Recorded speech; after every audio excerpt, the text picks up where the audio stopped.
મંગલમૂર્તિ મહાપ્રભુ શ્રી સહજાનંદ સુખરૂપ ભક્તિધર્મ સુત શ્રી હરિ સમરુ સદાય અનુપ પરમ દયાળુ છો તમે શ્રી કૃષ્ણ સર્વાધીશ પ્રથમ તમને પ્રણમુ નમો વારંવાર હું શીશ. જય સ્વામિનારાયણ. હવે ઘણા સમય પછી તમે આ ચેનલ પર વિડીયો જોઈ રહ્યા છો, તો આજથી આપણે વિડીયોના શોર્ટ ફોર્મ પણ બનાવીશું કે જે 15 મિનિટથી નાના હશે. તો આજની જે જ્ઞાન ચર્ચા છે એમાં આપણે વચનામૃત પર જે સતાનંદ મુનિ સ્વામીએ હરિવાક્ય સુધા સિંધુ ની રચના કરી હતી અને એના પર રઘુજી મહારાજે જે સેતુમાલા ટીકા રચી છે એમાં પ્રથમના 40ની ટીકાનો અર્થ આપણે સમજીશું. પહેલાં આપણે આ વચનામૃતનો જે ઇતિહાસ છે એને પણ સમજી લઈએ. પછીની જે જ્ઞાન ચર્ચાની જે બધી વિડીયો છે એમાં આ રિપીટ નહીં કરીએ અને સીધા આપણે પ્રમાણો પર જઈશું અને એના પર ચર્ચા કરીશું. પણ આ પ્રથમ વિડીયો છે એટલે આપણે આ થોડો ઇતિહાસ આજે જોઈ લઈએ. તો સ્વામિનારાયણ સંપ્રદાયના હરિભક્તો છે, ભલે ગમે તે મત પંથમાં જોડાયેલા હોય, પણ એ સર્વેને ખબર છે કે સ્વામિનારાયણ સંપ્રદાયનો મૂળભૂત ગ્રંથ તરીકે વચનામૃત કે જે સ્વામિનારાયણ ભગવાનની એટલે કે સહજાનંદ સ્વામી મહારાજની પરાવણી તરીકે સ્વીકારવામાં આવે છે.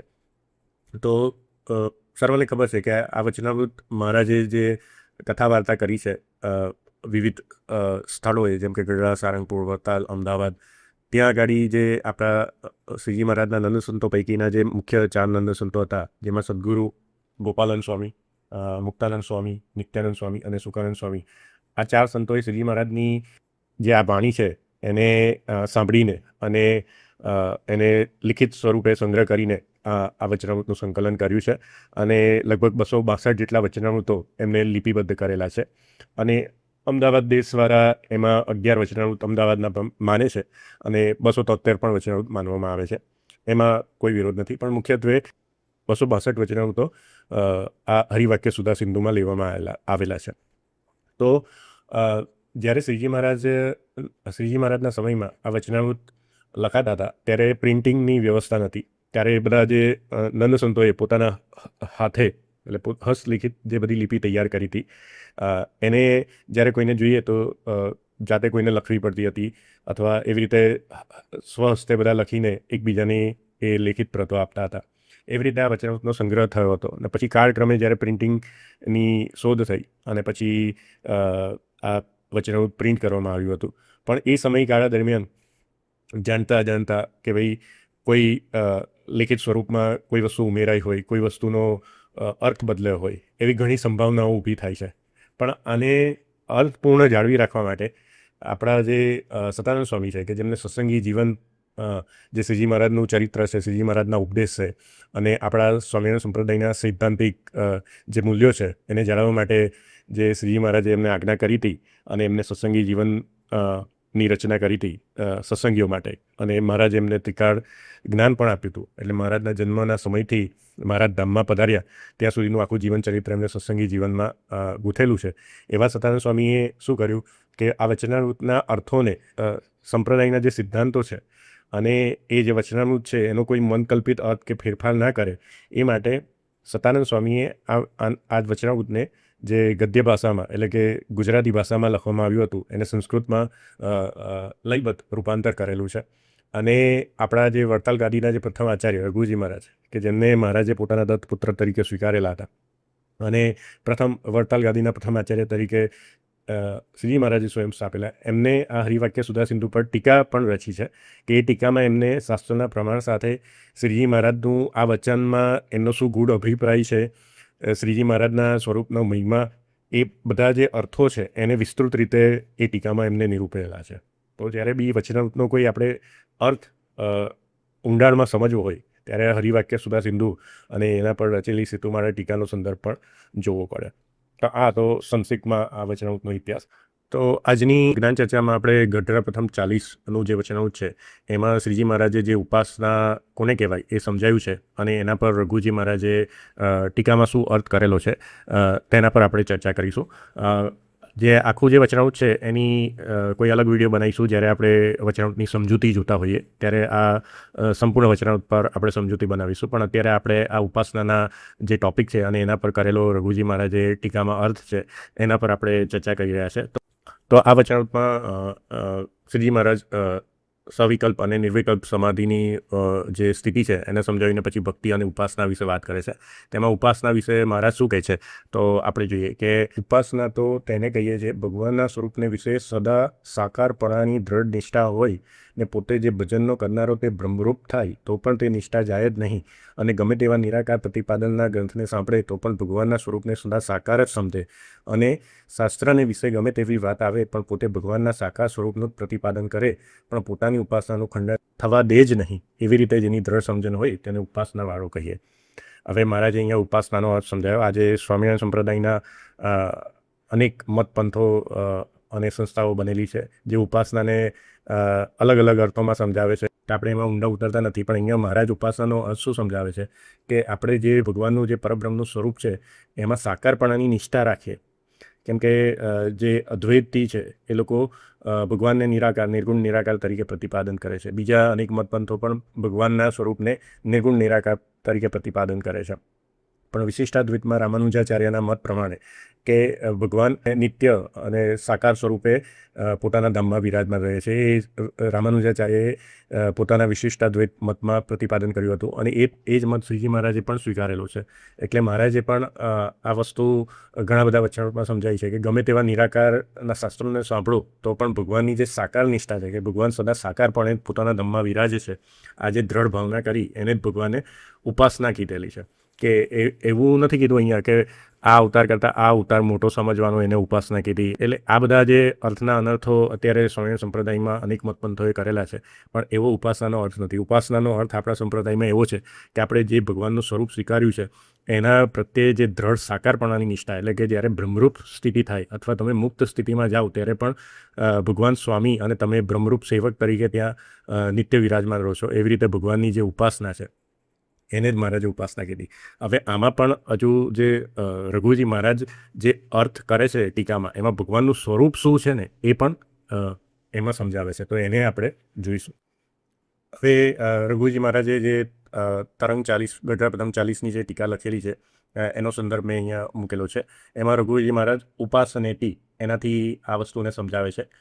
એમાં પહેલાં એવું કહે છે કે બ્રહ્મીભૂતસ્ય ભગવદ એકાંતિક ભક્ત્યા બ્રહ્મભાવમ પ્રાપ્તસ્યાપી સ્વસ્યાત્મનઃ ભક્તસ્યેત્યર્થ અંતરિત્કરણે દ્રઢતરા સુસ્થિરાયા શ્રીકૃષ્ણે સદા સાકાર ભાવના શ્રીકૃષ્ણ સદા કિશોરવયા પિતાંબરાદિધર અધરાર્પિતમ વંશી વિભૂષિત પાણી મદન મનોહર સકલ વય અક્ષરભાવપન્ન મુક્તવૃંદ સંસેવિત પદાંબુજો સ્થિતિ સંસ્કાર સા તુ ઉપાસના ભવેત. હવે આનો આપણે ગુજરાતી અનુવાદ જોઈએ તો શું કહે છે? ઉપાસનીતિ એનો અર્થ શું સમજાવે છે કે હવે ઉપાસનાનો અર્થ સાંભળો કે જે બ્રહ્મીભૂત છે, અર્થાત જેને ભગવાનની એકાંતિક ભક્તિ દ્વારા બ્રહ્મભાવ પ્રાપ્ત કર્યો છે, એટલે કે જે બ્રહ્મરૂપ થઈ ગયા છે, તે ભક્તના અંતઃકરણમાં શ્રીકૃષ્ણ પ્રત્યે જે અત્યંત દ્રઢ અને સદા સાકાર ભાવના રહે છે તેને ઉપાસના કહેવામાં આવે છે. હવે એ સાકાર ભાવના એટલે એ જે સાકાર જે દ્રઢ સાકાર ભાવના છે એ સંસ્કાર છે. એટલે શું? તો આ દ્રઢ નિશ્ચય કે શ્રી કૃષ્ણ ભગવાન, અહીંયા શ્રીજી મહારાજે આગળ વચનામૃતમાં જે ભગવાનનું સ્વરૂપ શબ્દ વાપર્યો છે એને વિસ્તૃત અર્થમાં સમજાવે છે કે શ્રી કૃષ્ણ સદા કિશોર વયવાળા છે. આ પણ મહારાજે અનેક વચનામૃતમાં સમજાવ્યું છે કે અક્ષરધામમાં જે ભગવાનનું જે પર રૂપ છે, અવતારી રૂપ છે, એ સદા છે, નિત્ય છે, અને એ કિશોર વયવાળું છે, અને પીળા વસ્ત્ર ધારણ કરનાર છે, એટલે કે પિતાંબર વસ્ત્ર ધારણ કરે છે, જેમના કર કમળોમાં હોઠો પર ધરેલી વાંસળી શોભે છે. આ અર્થને આપણે વિશેષ સમજવાનું છે કે અધરા અર્પિત વંશી વિભૂષિત પાણી, એનો અર્થ અહીંયા ગુજરાતીમાં આવી રીતે થાય છે, જેમના કર કમળોમાં હોઠો પર ધરેલી વાંસળી શોભે છે, જેમના દરેક અંગ કામદેવને પણ મોહિત કરનાર છે, અને જેમના ચરણ કમળોની સેવા અક્ષરભાવ પ્રાપ્ત મુક્ત આત્માઓના સમૂહો દ્વારા એટલે અનંતકોટી અક્ષર મુક્તો દ્વારા કરવામાં આવી રહી છે. આવી જે અડગ ધારણા છે તે જ ઉપાસના છે. હવે અહીંયા જે બધા શ્રીજી મહારાજની સર્વોપરી ઉપાસનાવાળા છે એ આ અર્થને નહીં સ્વીકારે કે ભાઈ અહીંયા આપણે આવી રીતે સ્વીકારવાનું નથી, આ તો શ્રી કૃષ્ણ ભગવાન આવી ગયા. પણ આપણે તમે જો મૂળભૂત ગ્રંથોનો અભ્યાસ કરશો તો શ્રીજી મહારાજમાં અવતારી ભાવ રાખવાનો, એટલે શ્રીજી મહારાજમાં અવતારી ભાવ રાખવાનો એટલે શું કે અક્ષરધામનું જે પર રૂપ છે એની એકતા શ્રીજી મહારાજ જોડે કરવાનું, એ શ્રીજી મહારાજમાં અવતારી ભાવ રાખ્યો કહેવાય. એટલે તમે મૂળભૂત ગ્રંથો કાં તો ભક્ત ચિંતામણી જોઈ લો, કાં તો મુક્તાન સ્વામીના ગ્રંથો જોઈ લો, એ ગોલોક મધ્ય અક્ષરધામમાં ભગવાનનું સ્વરૂપ શ્રી કૃષ્ણ રૂપે જ વર્ણન કરશે. ઇવન વચનાવૃત પરથારો પણ જુઓ તો એ રૂપે જ વર્ણન કરશે, કેમ કે ભગવાન ત્યાં આ રીતે વિરાજમાન છે. એટલે શ્રીજી મહારાજ પણ અક્ષરધામમાં કેવી રીતે વિરાજમાન છે, શ્રી કૃષ્ણ નામથી વિરાજમાન છે, પણ એ પણ પોતાના કળકમળો પર વાંસળી ધારણ કરે છે અને રાધા લક્ષ્મી સહિત વિરાજમાન છે. એના પણ પ્રમાણો આપણે રઘુજી મહારાજે ટાંકેલા છે, એને પણ આપણે જોઈશું. પણ અત્યારે આપણે ઉપાસના પર ચર્ચા કરીએ છીએ કે જે ઉપાસનાના ખોટા અર્થઘટનો અત્યારે અનેક મતપંથોએ કરેલા છે. એમાં પણ અમુકે ગુણાતીતાન સ્વામી, ગોપાલ સ્વામી એને અક્ષર બ્રહ્મ તરીકે બેસાડીને મહારાજની જોડે પૂજવા માંડ્યા છે. અમુક લોકોએ શ્રી કૃષ્ણને માયાથી નીચે ઉતારીને શ્રી કૃષ્ણ અવતારનું ખંડન કરીને અને મહારાજને એનાથી મોટા બતાવીને એને સર્વોપરી ઉપાસનાનો અર્થ સમજાવી દીધો છે. તો આ બધા અર્થો ખોટા છે. ઉપાસનાનો મુખ્ય અર્થ શું છે કે આ જે પર સ્વરૂપ છે એમાં તમારી સદા સાકાર ભાવના રહે, કે જે શ્રીજી મહારાજના આપણે અનન્ય ભક્ત છે, તો શ્રીજી મહારાજ અવતાર કાર્ય કરીને પોતાના ધામમાં ગયા તો પોતાના ધામમાં આ રીતે સદા શ્રીજી મહારાજ વિરાજમાન રહે છે. એવી જે દ્રઢ ભાવના છે એને જ ઉપાસના કીધી. અને પછી આગળ શું કહે છે કે આ સંસ્કૃતમાં આપણે જોતા નથી, પણ અહીંયા રેફરન્સ મૂક્યો છે કે જેને વાંચવું હોય આગળ એ વાંચી શકે છે. તો આગળ શું કહે છે, શ્રુતિથી તે શ્રી કૃષ્ણ પ્રત્યેની જે સદા સાકાર ભાવના છે તે નિરાકારવાદીઓ, અર્થાત જે નિરાકારવાદીઓ છે એટલે અદ્વૈત મતને માનનારા છે અથવા બીજા જે શુષ્ક વેદાંતી છે કે જે પરબ્રહ્મ છે એને આકાર રહિત કહે છે કે ભાઈ એનો કોઈ આકાર નથી, એવા શુષ્ક વેદાંતીઓ દ્વારા આપવામાં આવેલા તર્કોથી ક્યારેય ડગતી નથી. હવે એ લોકો પાછા શ્રુતિ એટલે ઉપનિષદો, સ્મૃતિ એટલે પુરાણો, એના પ્રમાણ વાક્યો આપે છે આ જે અર્થ કરવામાં, નિરાકારનો અર્થ કરવામાં. પણ એનો કલ્પિત અને વિપરીત અર્થ કરે છતાં પણ જે ભક્તની ભાવના છે ક્યાંય અને ક્યારેય વિનાશ પામતી નથી. તેના વિરુદ્ધ તે વધુ ને વધુ દ્રઢ બને છે.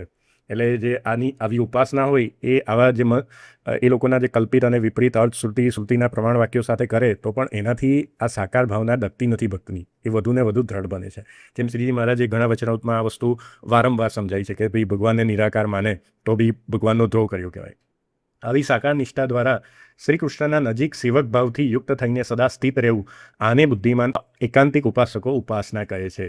જો અહીંયા છેલ્લે કહી દીધું સાકાર હતી, એટલે સાકાર નિષ્ઠા દ્વારા, આવી સાકાર નિષ્ઠા દ્વારા જે પરબ્રહ્મ પરમાત્મા શ્રી કૃષ્ણ છે અક્ષરધામમાં, જે કિશોર વયવાળા છે, પિત્તાંબર ધારણ કરે છે, બે હાથોમાં મુરલી ધારે છે, એની નજીક અક્ષરરૂપ થઈને સેવક ભક્ત ભાવથી સદા સ્થિત રહેવું, આને જ બુદ્ધિમાન એકાંતિક ઉપાસકો ઉપાસના કહે છે. કારણ કે નજીક રહીને સ્થિત રહેવું ઉપાસનાનો યથાર્થ અર્થ છે. એટલે ઉપાસનાનો અર્થ એટલે શું કે ભાઈ નજીક રહીને સ્થિત રહેવું એ જ ઉપાસનાનો અર્થ છે. શ્રીજી મહારાજનું સ્વરૂપમાં પણ કેવી ભાવના કરવાની છે કે એ રાધા રમા સહિત શ્રી કૃષ્ણ રૂપે જ અક્ષરધામમાં બિરાજે છે. આવો જ અર્થ આપણા સંપ્રદાયના બધા મૂળભૂત ગ્રંથોમાં લેવામાં આવશે. એટલે એમાં એવું નથી થતું કે ભાઈ તમે શ્રીજી મહારાજને શ્રી કૃષ્ણ અવતાર જોડે એ કરો છો કે ભાઈ બીજા અવતાર જેવા માનો છો, એવું નથી થતું. આમાં શ્રી કૃષ્ણને મહારાજે અવતારી જ કહેલા છે કે જે દેવકીનંદન શ્રી કૃષ્ણ હતા એ પણ એમને અવતાર ધારણ કર્યો હતો, પણ એ મૂળ અવતારી સ્વરૂપ જ હતું. એટલે મહારાજે એમનો અવતારી તરીકે જ મહિમા સમજાવ્યો છે. અને આપણા સંપ્રદાયમાં અક્ષરધામમાં ભગવાનનું સ્વરૂપ શ્રી કૃષ્ણ રૂપે જ વર્ણવેલું છે. રઘુજી મહારાજે આ રીતે જ ઉપાસનાનો અર્થ કરેલો છે. એટલે આનો અર્થ કોઈ એવો ના કરી શકે કે ભાઈ તમે તો શ્રીજી મહારાજને બીજા અવતાર જેવા કહી દીધા. કેમ કે અવતારી ભાવ રાખવો એ પણ આપણા શાસ્ત્રોમાં, મૂળભૂત શાસ્ત્રોમાં સમજાવ્યું છે કે અવતારી ભાવ એટલે શું, તો એનું પણ ખોટું કોઈ અર્થઘટન ના કરી શકે. તો એના માટે આજે આપણે આ રઘુજી મહારાજની આ જે ટીકાનો અર્થ આપણે જોયો. અને આગળ એ પણ જોયું કે જે નિરાકારવાદીઓ છે એ ગમે એટલા તર્ક કરે, પણ જેને સદા સાકાર ભાવના હોય એની ઉપાસના, એનું બખ્તર એવું તૈયાર હોય કે ભાઈ ગમે એટલા નિરાકારના શાસ્ત્રો વાંચે તો પણ એ સાકાર ભાવના એની તૂટે નહીં. અને જે ઉપાસનાનો છેલ્લે અર્થ કર્યો કે ઉપ એટલે નજીક અને આસન એટલે બેસવું. એટલે ઉપાસનાનો અર્થ શું છે કે ભાઈ શ્રી કૃષ્ણ જે અક્ષરધામમાં સદા બિરાજમાન છે એમની સેવક ભાવે એમની સમીપ બેસવું, એને જ ભગવાન સ્વામિનારાયણે મુક્તિ તરીકે પણ સ્વીકારેલી છે શિક્ષાપત્રીમાં કે ગોલોક અમારું ઈચ્છિત ધામ છે અને એને વિશે શ્રી કૃષ્ણ ભગવાનની સેવા કરવી એને જ અમે મુક્તિ માની છે. બરાબર છે. એટલે એ પણ આપણે અહીંયા સમજવાનું છે. હવે બીજા અનેક સેતુમાળા ટીકાના પ્રમાણો આપણે આમાં જોઈશું. તો આજની વિડીયોમાં આટલું જ. આમાં કોઈને કોઈ પ્રશ્ન અથવા સંશય હોય તો તેઓ કમેન્ટ બોક્સમાં પૂછી શકે છે, અને હું મારી અનુકૂળતા પ્રમાણે જવાબ આપવાનો પ્રયત્ન કરીશ. તો આજની વિડીયો બનાવવા રૂપ જે કર્મ છે તેને હું મારા ઈષ્ટદેવ કે જે ક્ષર અને અક્ષર થકી પર છે એવા શ્રી કૃષ્ણ ભગવાનના ચરણોમાં સમર્પિત કરું છું. સૌને જય સ્વામિનારાયણ.